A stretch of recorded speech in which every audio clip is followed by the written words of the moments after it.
Hey guys, Max is here with another guide. Today we'll be taking a look at the Ice Rift Beast. This will be the start of a new Rift Beast guide series. So we're going to start off by taking a look at the Ice Rift, as it'll significantly help people going for Drikaru to allow them to not only farm determination rooms, but also save up for fight ruins that are needed for BJ5, and craft any determination runes if they really need it. Personally, I also believe Ice Rift is one of the easiest ones to complete. So in this guide, we'll be going over the basics of the dungeon, recommended monsters, and recommended stats. We'll be primarily taking a look at this from the perspective of fresh out of GB12 early game player, but the information in here should come in handy for any mid-game players. Now, let's jump into the basics. So in order for you to hit at least S+ on this boss, you do have to kill the boss after the second phase. So it doesn't really matter if you hit like 10 million damage or barely 3 million. If you don't kill the boss, you won't be able to get at least S+. Secondly, let's look at the actual mechanics of the boss. So the most important one that we're going to be really focusing on is that freezing roar. A lot of this boss is revolving around this ability. So Thorn of Despair, typically it does do a lot of damage, but coupled onto the fact that you have your HP reduced because of Freezing Roar, it makes it a lot more likely to get one shot by Thorn of Despair. And additionally, if the boss uses his Ice Sweep attack, anyone who has that frozen air effect is going to get frozen as well, unless you have immunity. That's something else that we'll cover later on. So things like immunity will help offset the freeze from the Ice Sweep.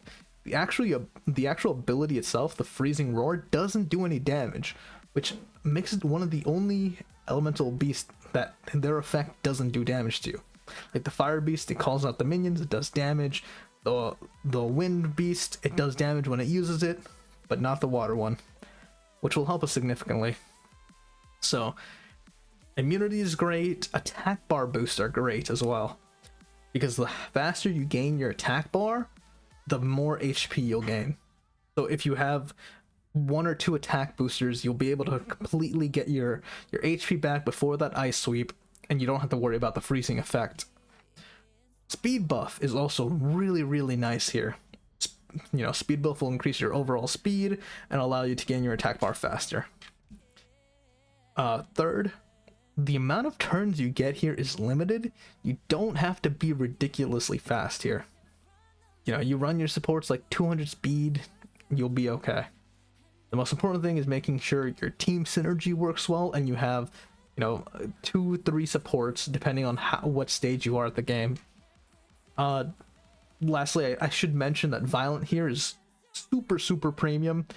You don't need it, but it does help a lot because of how much extra damage you get in. The only way Violent is necessary if you're trying to get like that 10 million damage on the leaderboard, something insane, right? So with all that covered, we're going to take a look at recommended monsters. In your starter team, you'll want 2 or 3 supports that'll either help you sustain or overcome the Freezing Roar mechanic. As you progress or desire higher scores, then you'll want to drop support units gradually. The support units you'll want are broken into 3 major categories. That's going to be sustain units, attack bar boosters, and buffers. Most of the time you'll have buffer and attack bar booster in the same net, but we'll separate that just for the instances of a couple monsters. So let's go in here. This is what I recommend as like a starter team. So first, let's look at the support units, right? So we have sustain units from order of the most useful to not greatly useful, but still usable. We have Fran. Fran is great here. She gives you attack buff. The issue with Fran is her abysmal defense makes it kind of hard to run her, but she's still a great unit. If you can get defense on her, since you're running her with GB12, you'll need it anyways. Bella here is great. Bella has such high base defense, it's almost impossible to not have her tanky enough to frontline this boss. Then we have units like Ariel, Jasoon, and Lulu. They're all overall good healers, so they'll do their job of keeping everyone alive. Ariel has that little extra attack bar boost, so he's useful there. Jasoon does have a attack buff, so she's nice there. Lulu's Healing Queen and Cleanse, which is really nice. Now, let's talk about attack bar boosters. There's 3 major attack bar boosters that you could use here. So if you have a Bernard's amazing here. He doesn't really need to be 6-starred. 2A, again, it's going to be great because it increases your base stats, but it doesn't need to be. You just gotta, hit the minimum stats required first. A stat is nice here. She gives a little bit of sustain, she gives you attack bar, and she gives you attack buff. Megan, same thing. She gives you defense buff, which is great, that attack bar boost and attack buff. Now let's talk about the buffers. These buffers are pretty nice here. They're really useful. So you have things like Mav. Mav will cleanse, he'll reset your cooldown, so your sustain units will have their cooldowns back quicker. You have something like Shannon, which if you're right out of GB12, you might already have a Shannon 5-starred. She's more than likely already tanky enough to run Ice Beast. Then you have Irgar. He's a great unit, especially for early game when you don't have something like a Perna. He gives you a great leader skill in this boss. And the extra attack buff helps a lot. One thing we won't mention are cleansing units, just because they work well, but we're going to try to avoid cleansers. If you really want to, you can run a unit for like sustain, like Delphoy. She'll work great, she cleanses. But so now let's move on to the damage dealers. I have a couple here already that are just basic units that you might already have from GB12, but there's honestly no limit to what damage dealers you can use. I mean, the premium ones are things like Twins, anything that does damage based on debuffs. So you got your Naomi, you got your Crow. It's honestly easier for me to describe what you shouldn't be running as the damage dealer. So things that you don't want in Ice Rift are going to be things like fire units, because water boss. Lucian, because yeah, his leader skill is nice, but he doesn't really provide any other utility besides from that. Bombers, they generally don't have enough burst damage for the boss, and I don't think you can land bombs on when they're awake. So units that do damage based on their HP, so things like Shaman, Raccoon, Kamoon. I mean, yeah, I guess Kamoon. Kumar is what I was thinking. Fuck.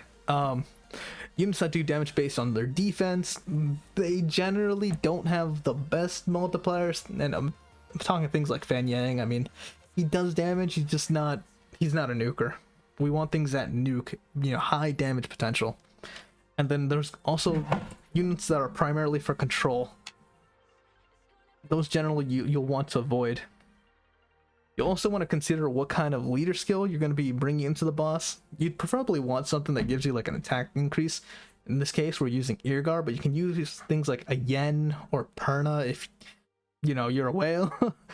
But crit rate also works well. If you have like a Thalia, a Theomars, or Lupinus.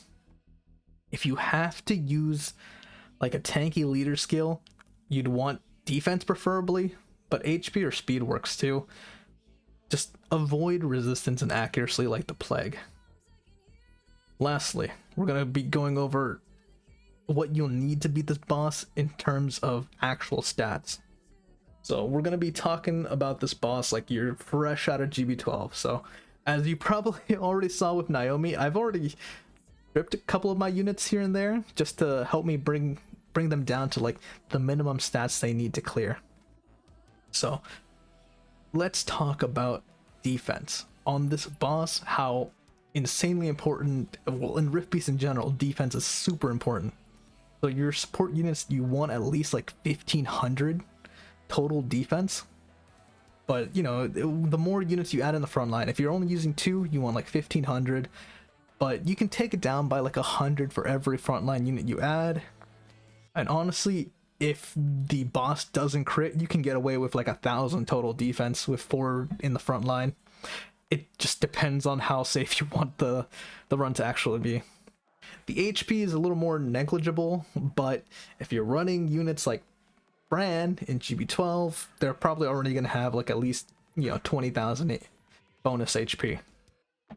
So as I've shown you, I have my Naomi here. She has a ruined strip just to minimize her damage. We're just trying to go for like the minimum stats really needed.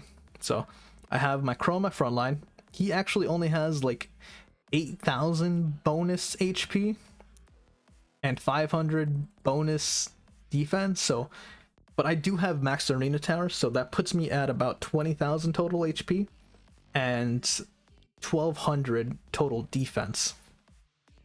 So he's pretty tanky. He's decently tanky. I have my Fran. Again, I've nerfed her stats a little bit just to make it a little bit more feasible for people. So she does have a lot of HP. She has about 34,000 after towers and everything, and 1,000 defense. Honestly, if you're using Fran and your runs are failing, typically it's the Fran that does it. Her base speed, her base defense is just so bad. We have my Bernard also in front line. We've taken out several ruins, you know, minimize the speed. His defense is still good. His HP is still good. He has like 30,000 HP and 1,170 total defense. Lastly, we have Sigmaris in the front line.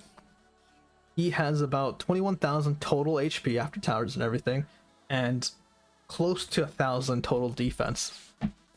I don't have artifacts on him. If I did, defense would be great. So we're just gonna run this real quick and we're gonna talk about it as it goes through.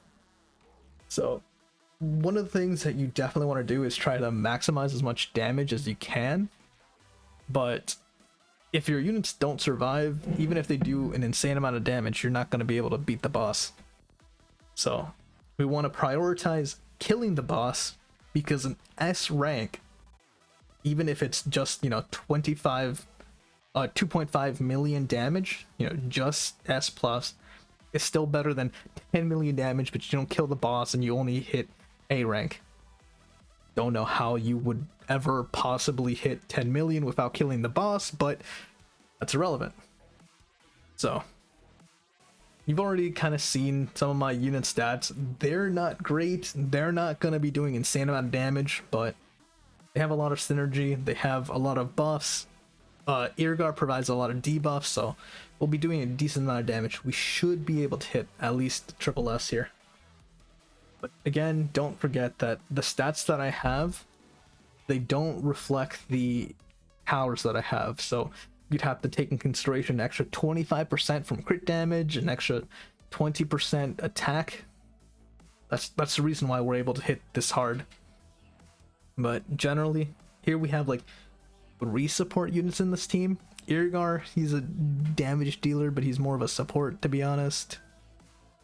We have our Fran and our Bernard. Fran's our sustain. Bernard allows us to get our health up a little bit before this happens right here. So you see, Sigmaris's HP is pretty close. The boss crit once and he almost died, but we survived. So since most of our team has immunity here, it doesn't really freeze anything. The freezing roar is going to come back up here again, but we should be perfectly fine. Oh.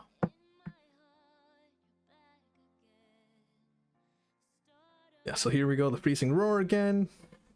No crits on Sigmaris, which help us survive, and I think I saw 1 crit on Crow, which almost killed him, but again, they're a little short on defense. So if you're trying to run it times 10, you do want to try to hit that like 1,300, I think, defense for frontline units. There we go. We got an Ice Beast done. You know, there's tons of different damage dealers that you can use. Just try to, you know, formulate like the support units that you're going to use first, and then your damage dealers. The damage, reaching the damage minimum is secondary. Hey guys, thank you so much for watching the video. If you found this useful, please consider liking or subscribing to my channel, as it'll help me make more videos in the future. If you want to catch me live on Twitch, I'm on Mondays, Wednesdays, and Fridays at 8 PM. Or if you need help on Summer's War, feel free to reach out to me on Discord. My links are down in the description below. I'm out. Peace.